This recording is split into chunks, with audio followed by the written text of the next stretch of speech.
Hello, everyone, and welcome. I'm Kristen with TSIB.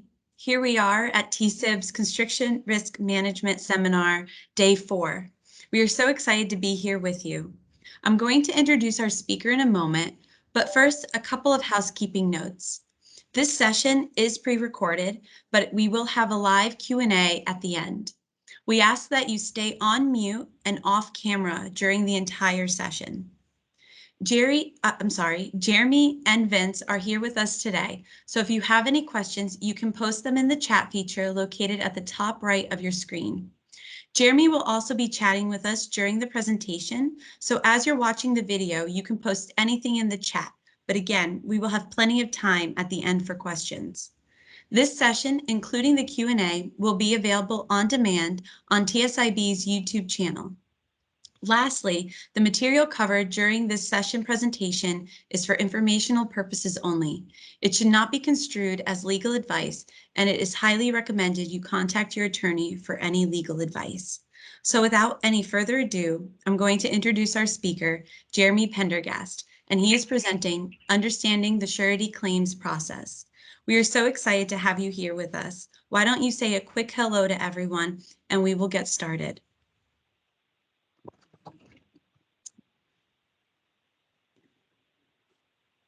Jeremy, you may be on mute. Sorry about that.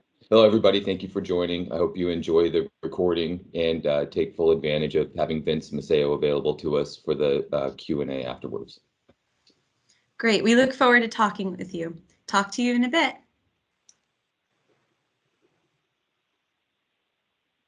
Hello, and welcome to TSIB's Construction Risk Management Seminar. My name is Jeremy Pendergast. I've been a surety bond agent for the last 15 years, the last 2 of which with TSIB here in Austin, Texas. Prior to that, I was in Southern California for the first 13 or so years.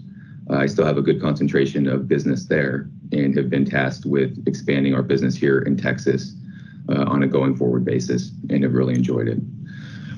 Today, we're going to talk about topic that comes up quite a bit as a bond agent, something we don't necessarily love to talk about, but definitely get a lot of questions. So we're going to talk a little bit about understanding the surety claims process. On my end, it's really meant to be informational. I can't give legal advice as an agent and get really specific on any particular issues you may be facing. Unfortunately, today, after my presentation for our Q&A session, we're going to have Vincent Maceo, who's TSIB's Legal Affairs Counsel, available for the live chat. So as we go through this general session here, please have questions in mind and ready for Vince. I think we'll have explained to you how you can type them in as we go so we can correlate them and have them ready. And he certainly will be available live. So without further ado, we can start here. Before we get into it, we really just wanted to do a quick outline of the parties to an actual surety bond. Everybody should be aware of this, but since we'll be using the language throughout the slides and as we talk, just want to make sure we're all on the same page and clear. So a surety bond, as you well know, is a 3-party contract between the surety, that's who issues the bonds and promises to answer for any defaults for their principals, whether that be on performance or payment bond or some of the other bonds that we'll get into further in this presentation. The principal is oftentimes a GC. In my case, in my particular book of business, about 95% of the contractors, the men and women I work with, are subs, do different sub trades. And the obligee obviously is the party that we're doing and executing the work for and delivering the work to on your end. So we'll just jump right into it. When it comes to bond claims and claims by the obligee, the first place that we see them is with performance bonds. These oftentimes can be hassle letters. They may be down at the end where they range from punch list items all the way to more severe threat of termination for default. The obligee's conduct must be in compliance with the bond terms and contract, or the bond can be exonerated. It's generally in the principal's best interest for the work to be completed. Cost to complete damages are exorbitant. Bringing in replacement contractors or some of the other cures that we have can be very costly down a project further and cause further chaos. So we're going to try and get into it and come up with a solution on how we can address it. And this kind of takes us to the first step. So the question we get most often is, what do we do? There's been a claim, whether you think it's valid or not, or part of it's valid. How do we respond? How do we defend ourselves? And I think the big thing that we'll try and probably hammer home today, and you'll hear me say more than once, and I'm sure Vince at some point will really go to, is when we have a situation like this, we want to make sure that we have a clear response and that we have documentation. So what's going to happen when a claim comes into the surety's claim department is, upon the receipt of the claim, the surety is going to forward back a proof of claim notice, or POC, and ask that the principal execute and notarize it. So they're putting their claim out right in front, what it is, and have documentation to support it. Then we'll send it back to our principal to give them the same opportunity. Send it to the principal for a chance to respond. Hopefully we have documentation in place, whether it be change order documentation, documents concerning changes in payment, any issues that may come up that may have affected it. We want to make sure that we're getting a response, and then we will in turn, that'll come back to the surety, that'll go back to the obligee, and this may happen several times. We're going to try and sort it out, just like on the front end when we're asking questions about a job or a bid we're trying to get approved. There's going to be back and forth questions, and we'll start with a long list, hopefully able to respond to all of it. And as we work through it, we may be asking for more specifics till we get to the end. The surety has an obligation to conduct an independent, objective investigation to determine the validity of the claim. Although the relationship with the surety is with our contractor and with us, they're not taking sides in this. They're a third party. They're going back to make sure that the claim is being examined objectively, and that the outcome is appropriate. This may require, above and beyond people just in the surety claims department, they may need to conduct independent research, have professional engineers and architects come in, sometimes CPA come in, do some forensic accounting or going through numbers on a specific job.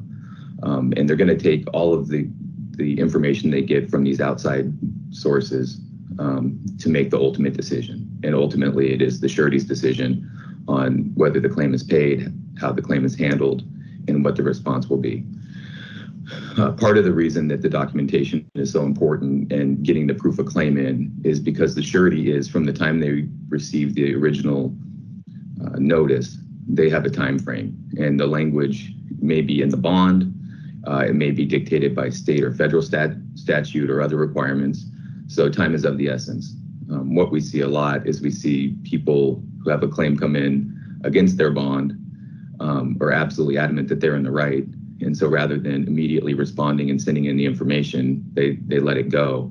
And as time goes on and the surety doesn't have a defense from you or documentation, they become obligated to respond to the initial claim. So this is we went through this a little bit, but this is just a visual. So the obligee is going to give notice to the surety. The surety is going to acknowledge the notice. Again, as we discussed in the prior slide, they're going to send the proof of claim and start the entire process that we just went through. Then they're also going to ask for information from our principal and determine where we stand. And we have different courses of action that we may take. On performance bonds, not so much. We're going to talk about payment bonds here shortly. Oftentimes there's a cash flow issue, or oftentimes there's something that has nothing to do with the ability to build a job or staff the job or have the materials for the job. It's simply cash flow. So if we're able to get into it and determine that, then that gives everybody more options on the backside of how we're going to handle this and move on. Here's another visual. This is the different things that the surety can do once they've gone through all the information. So first of all, the surety can arrange for a completion contractor. They don't want to do this. Typically, when that happens, they're going back to the original bid list, picking somebody on the bid list that the owner will accept. It's oftentimes a higher price. This is if they've determined the principal can't complete the project. The other option the surety has is to simply pay the penal sum of the bond. So the surety can arrange for cash payments, penal sum back to the owner, and we're done, and they're in their own position to determine who they want to finish the work and how they want to get the work completed. Again, on performance issues, these options may come up more frequently. On payment bond issues, we would expect the third option there is that the surety can help cash flow the project or inject some capital into the firm to keep the money rolling, which generally keeps the job rolling, and we can move on ahead. So we've been talking about it, but payment bond claims may be from the subcontractor, supplier, government agency, performing prevailing wage checks. So basically anybody who's owed money through the job, sub-suppliers, laborers, claims can be made from any of those parties. Statutory notices may be required depending on the type of bond. And again, the surety is going to look for a response. Why are the people who are saying they should be paid, who've either performed work, performed labor, or delivered material to the job, why are they not receiving payment? And where's the glitch and the hiccup? And oftentimes it may be slow pay from the owner. It may be change orders that haven't been paid or approved yet. All types of different issues. Why the money may be getting held up. But again, the surety is going to ask for documentation and want to sort it out that way. It's a very similar process. The claimant gives notice to the surety. The surety acknowledges that they're going to send their proof of claim. They're going to come back to their principal, ask you specific questions. At that point, they probably have specific invoices or draws or specific items that are in question. So that's the opportunity for the principal to give the documentation, go back through it, and make their response. Unless the principal absolutely cannot pay, the money's due for whatever reason, if there's a cash flow issue, the surety is going to do everything they can to help get us through that and move forward with the job so that we don't have a further issue. Again, here's a visual. If the principal can't pay, there may be a good faith dispute with a subcontractor. There may be money being held up, supplier issues. Maybe you're not getting the materials delivered to the job that should have been there, and that's causing a glitch. And then, oftentimes we'll have entities come in and make wage and hour claims for prevailing wage jobs or for audits for weekly payroll. So we need to take a look at all those things, figure out what the issue is, have an active engagement by the principal, and hopefully come up with a solution. In this case, it's important to know that anybody who's receiving performance and payment bonds or bonds of any type from a surety has signed a general indemnity agreement. So if the surety experiences a loss, it's going to look back to the indemnitors on that general indemnity agreement for reimbursement of the loss. So outside of that, when we have issues, oftentimes we'll see either stop notices or mechanics liens being filed. And one of the things that they do is if we provide bonds to bond around stop notices or mechanics liens, it allows the owner to release the contract funds to the contractor, remove the mechanics liens or stop payment notices so that the subs and suppliers can get paid. The surety will let us issue those bonds to keep everything going, but they're not making a determination on the obligations. In this case, the claimant has to file a lawsuit to enforce its rights. And again, coming back to the indemnity agreement, which everybody loves to talk about and everybody is happy to sign, if the surety experiences a loss, it's going to look back to the indemnitors on that indemnity agreement for reimbursement. So again here, I'm going to say it over and over again, but document, have everything in order. And if one of these items comes up, we certainly can write bonds to bond around a stop notice or mechanics lien, but that doesn't make it go away. That just helps keep the cash flow on the job going, helps keep everything in force and moving forward. But the dispute is still going to have to be taken care of between the two parties. Another place where we see bond claims actually really prevalent is on license bonds. Everybody has a license bond for their state. They have statutory limits with penal sums that vary.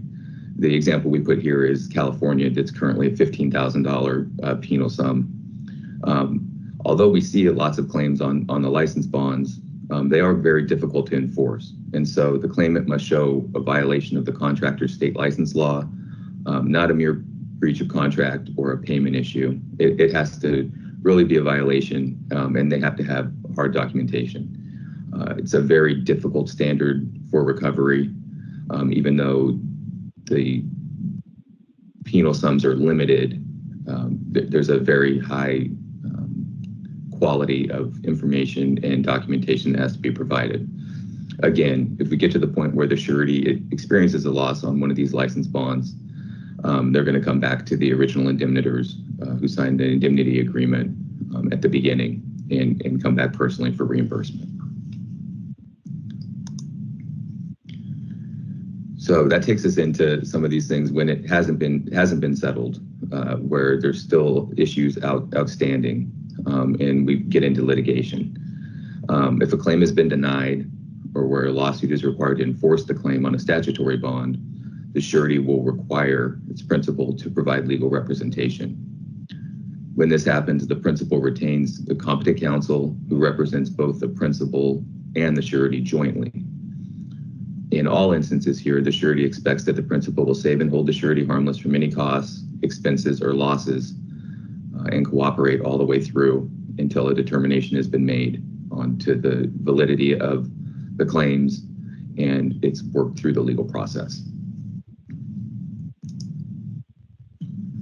So those are kind of the different places that we see claims we deal with.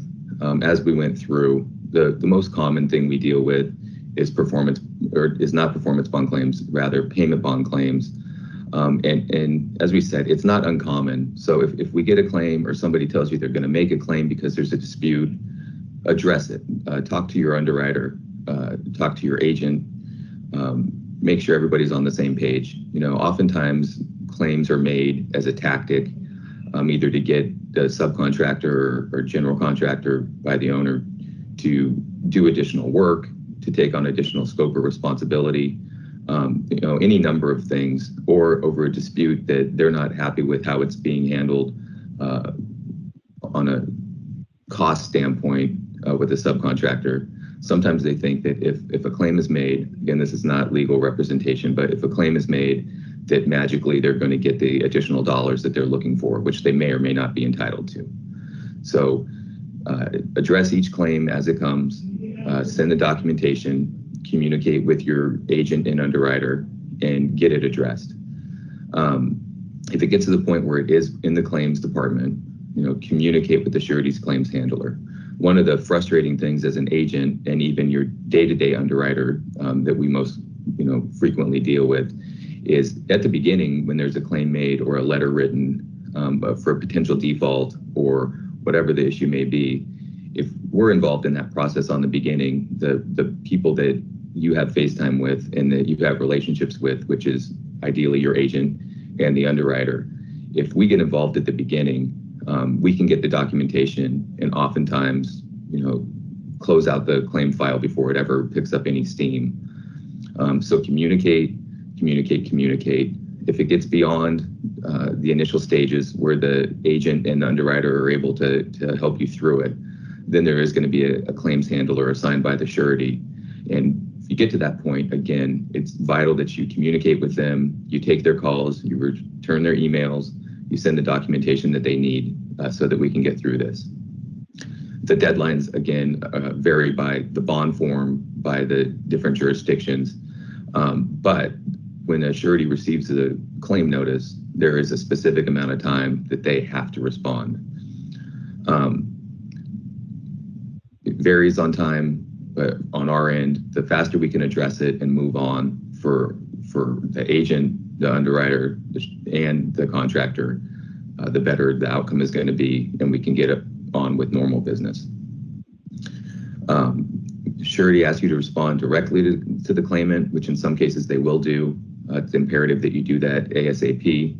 Oftentimes, again, if they've used this as a tactic, making a bond claim, they're looking for some resolution, and potentially by just responding to them and engaging in the response, if the surety asks you to do that, that may be well down the road of getting this resolved. If the principal is acknowledging that a claim is partially valid, pay the undisputed portion and work with the surety to facilitate the settlement. If there's undisputed materials that are on a job, if there's labor that's been done, if there's change orders, whatever the issues may be, if part of what the claim comes in as is not disputed in any way, take care of that payment. The surety is not going to assume that means that the rest of it is valid. They're still going to do all of the work and process that we've discussed. But taking care of the undisputed portion goes a long way in good faith and in resolution. Then again, I'd be amiss if I didn't mention this one more time, but back to the general indemnity agreement. For all payouts, all losses that the surety suffers, it's going to come back to the principal and the indemnitors on that indemnity agreement for reimbursement of the loss. That's what we're citing the dotted line for at the beginning. They will enforce it, and you should be well aware of that. So simply by putting off dealing with the claim or sending the documentation or doing the steps that we discussed today, if the surety has to pay, they're going to come back and look to be reimbursed, and that's the expectation. I hope this was helpful. I know it was general. I know it was quick. I'm looking forward to your questions with Vince. If you have specific questions for me on claims or anything surety related, this is my contact information, my direct number. I'd love to hear from you. And, in 15 years, haven't had a lot of horrible claim situations to deal with. What I really enjoy doing is working with either established contractors who are trying to get their bond program to the next level, or people or startups split off on their own, maybe been doing work for a while and haven't needed a bond and need a little hand-holding through the process. That's our job. That's the fulfilling part of our job. And I look forward to hearing from you. Thank you very much, and enjoy the Q&A.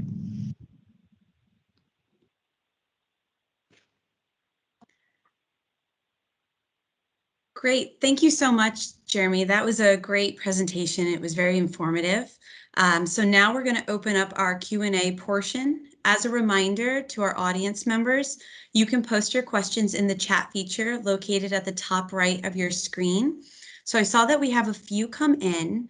One question is, why is it important to respond promptly to a bond claim? And what are those consequences of failing to respond in a timely manner?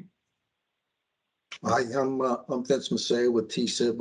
I'm the legal claims counsel with them. And unlike Jeremy, who's hardly had to deal with claims over his 15 years, over my 30 plus years, actually 4 decades in the construction and legal industry, I live those every day because I served as a surety claims counsel with a few sureties.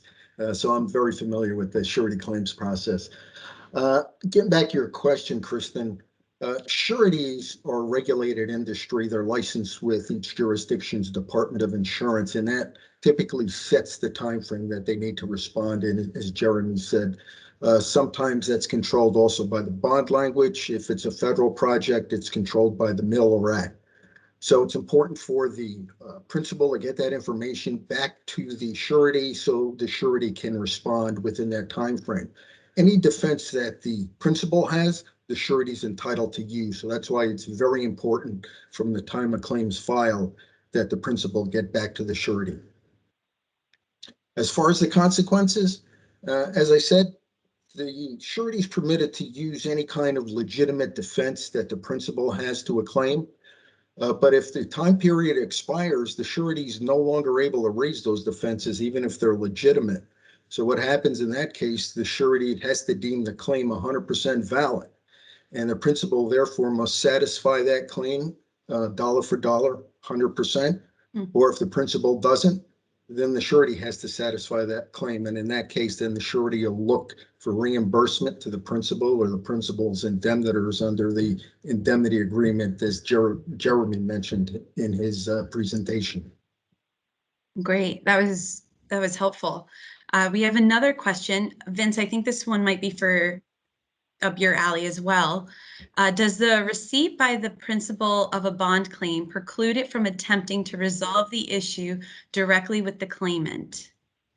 No, not at all. In fact, it's in the best interest of the claimant to try to resolve the claim directly, and the principal and the claimant to work that out together. The principal has the boots on the ground. They're on the project every day. They have the better understanding than the surety, because the surety is removed from the claim. So the principal can resolve the claim much better. They're in a better position. The surety is only reviewing the claim based on information it gets from either the principal or the claimant, and both. So it's a little more difficult, and depending on the magnitude and the complexity of the claim, the surety may feel it needs to go out and get a consultant, whether it's a registered architect or a licensed professional engineer, maybe a forensic CPA. And if there's legal issues involved, they may retain an attorney, and all of that comes at a cost. And whatever the surety expends on professional fees, they're going to look to the principal and the principal's indemnitors for reimbursement under the GIA. And I can't impress on the importance of the power of the GIA that it gives to the sureties, because every dollar the surety spends on a claim, they go right back to the principal and to the principal indemnitors for reimbursement. Thank you. Another question came in from the chat. Is the timing in which a surety has to respond to a claim dictated by the state's federal law or the contract/bond forms? Depending on the project, if it's a federal project, you're going to have the federal law under the Miller Act, which governs that. The bond laws in each state, which vary as far as the time frame goes. If it's a state project or under a state agency, that's going to control. On certain private jobs, which are known as common law bonds, there the bond language is going to control. So you have different circumstances, so the principal should know what jurisdiction the project is under so it can follow the bond statute there for the response time. Okay, here's another one, lots of questions. What happens if a claimant files a lawsuit in connection with a bond claim against a surety only and not the principal? Well, in that case, the surety is going to what's referred to as tender the defense.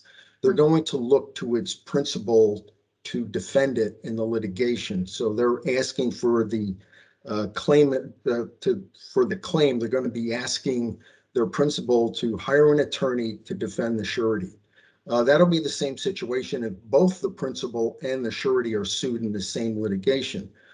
Now, the principal is not obligated to accept the attorney that the principal is giving to the surety.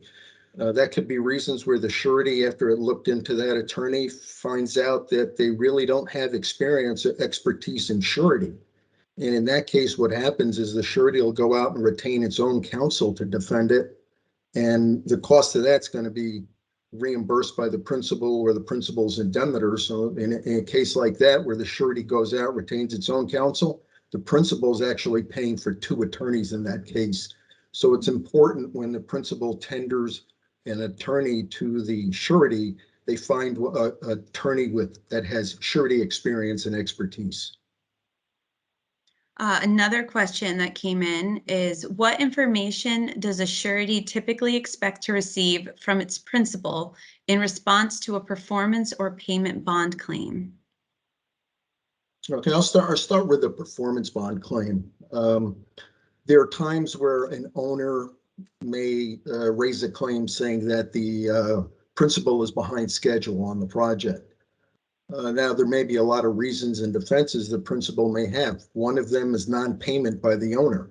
By the contract, the owner is required to make payment in full for all the amounts legitimately due and owing. And that's dictated by contract, and a lot of times is dictated by state statutes. States have what they call a Prompt Pay Act, which means that the owner has to pay within a certain period of time, unless there are reasons that the owner has to substantiate and document as to why it's withholding funds. Some others are that maybe the owner's interfering with the progress of the principal's work. In a lot of cases, sometimes the owner will contract directly with another contractor, and I'll use computer installers as an example. They could be behind schedule. They can be installing equipment, installing lines, and it's stopping the contractor from progressing the work. They should notify the owner that that's why we're not on schedule. It's your contractor. They're not within our control. That's causing me to stack my trades, which means you're now having plumbers, you're having electricians, you're having HVAC guys working on top of each other. That reduces their productivity and puts them behind schedule. So those are some real good defenses in response to a performance bond claim that a principal can have. And then jumping to a payment bond claim, you could have a subcontractor that's behind schedule, and that's causing the contractor to get behind schedule. And so as long as the subcontractors put on notice that you're behind schedule, causing me to be behind schedule, and that's why we're withholding payment and have a defense of your payment bond claim. The subcontractor's work could be deficient, not in a workmanlike manner. You can put them on notice and specify what is not conforming to the architectural drawings and specifications, or the materials they're installing could be defective and non-conforming. So as long as you document all of that stuff, you can then provide that to the surety, and the surety can respond with defenses to those claims. Well, that's the kind of information the surety would be looking for in a claim situation. Thank you. I'm not seeing any more questions come in. So thank you both for spending time with us, and thanks our audience for being here with us today. Don't forget to join us for our next session, which is Employee Benefits, Compliance Overview, and Important Deadlines. That session link can be found on our seminar program page on TSIB's website or in the reminder of events email you received. And I'm also going to put it in the chat of this session as well. See you in a bit. Thank you all for joining us today. Thanks, Kristen. Thanks, Jeremy. Thank you very much, Vince. Appreciate it.